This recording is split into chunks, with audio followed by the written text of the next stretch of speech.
हनुमान चालीसा लिखी किसने है? और हनुमान चालीसा के पीछे कोई कहानी है, कुछ अलग सी इंटरेस्टिंग कहानी? तो प्लीज़ हमें बताइए। जी देखिए, कोई भी हमारे जो हिंदू संस्कृति है, सभ्यता है और सनातन धर्म में अगर आप देखेंगे तो कोई भी चीज़ ऐसे ही नहीं बोली गई है ना?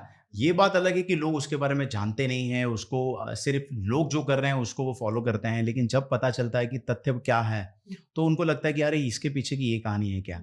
तो आज हमारा पॉडकास्ट जो है वो हनुमान जी के ऊपर है, तो मैं थोड़ा-सा जागरूकता ज़रूर लाना चाहता हूँ कि हनुमान चालीसा तो करोड़ों लोग पढ़ते हैं, देश में नहीं विदेशों में पढ़ते हैं। है ना? तो वो जो हनुमान चालीसा है वो पढ़ तो रहे हैं लेकिन उसके पीछे का तथ्य क्या है ना? तो आपको मैं बताऊँगा कि एक आत्माराम करके आत्माराम दुबे हुँ। जो थे उनके जो पुत्र थे, हुँ। वो राम भोला दुबे थे, अच्छा। ठीक है? हुँ। तो ये तो आप समझ लीजिए कि ये इनकी जो कहानी है हुँ। वो दुबे परिवार से आती है, ओके। ठीक है?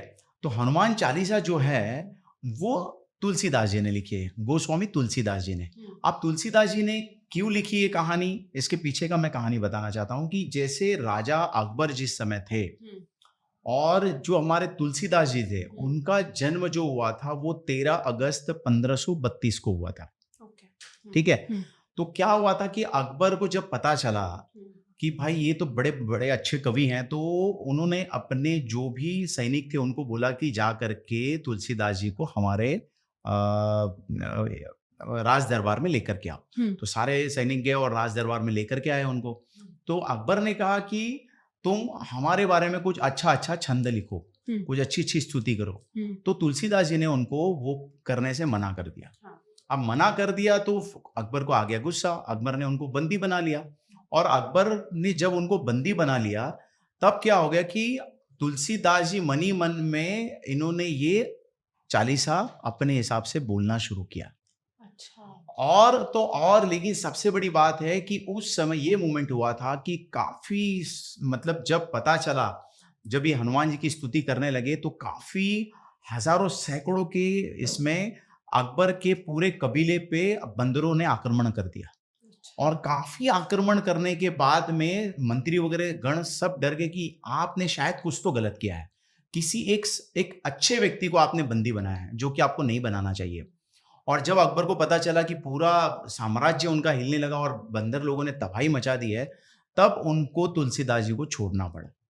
और कहा जाता है कि जब तुलसीदास जी बंदी बनाने के बाद में आँख बंद करके जो स्तुति करने लगे, वो हनुमान चालीसा निकली।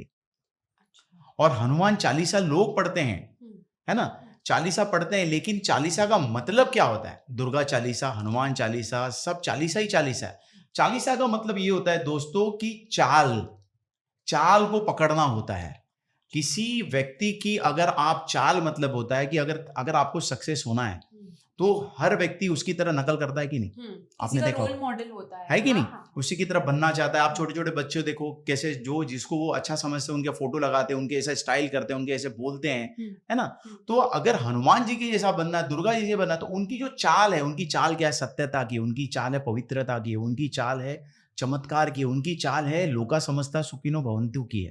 हुँ। तो वो जो चाल को जो व्यक्ति पकड़ता है, जिस भी गॉड की, जिस भी भगवान की वो चाल को पकड़ लिया, तो समझ लीजिए उसका जीवन सफल होता है। हुँ। तो इसीलिए चालीसा बोला जाता हुँ। हुँ। है ना? उसके अंदर छंद के रूप में बोला गया है, जय हनुमान ज्ञान गुण सागर, जय कपीस लोक उजागर।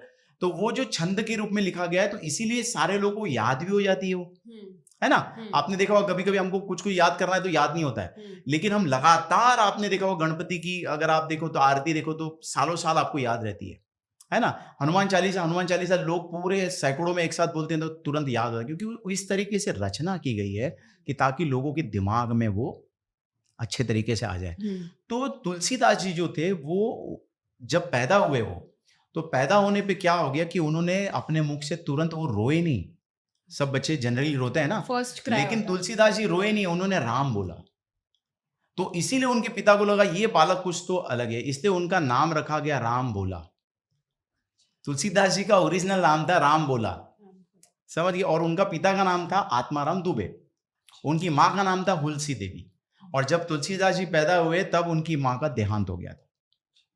तो 13 अगस्त 1532 में अपने तुलसीदास जी जन्मे और इस प्रकार से आपने जो क्वेश्चन किया उसका सार यही है कि इन्होंने अकबर की वजह से ये हनुमान चालीसा अपने जीवन में लेके आई और आज आप देख रहे हैं हनुमान चालीसा मतलब अजर है, अमर है और 1532 सदी में जब पैदा हुए थे उसके बाद वो लिखी गई और आज तक हनुमान चालीसा करोड़ों, करोड़ों, करोड़ों कई करोड़ देश-विदेश में भी इसके गुणगान किए जाते हैं। तो आप सारे लोगों को समझ में आ गया होगा कि ये किसने लिखी है, कब लिखी है, किस परिस्थिति में लिखी और उनका एक्चुअल नाम भी क्या था। तो मुझे लगता है कि सारे व्यूअर्स को समझ गया होगा कि हनुमान चालीसा का मेन महत्व क्या और चालीसा चालीसा क्यों इम्पोर्टेंट होती है हमारे जीवन में।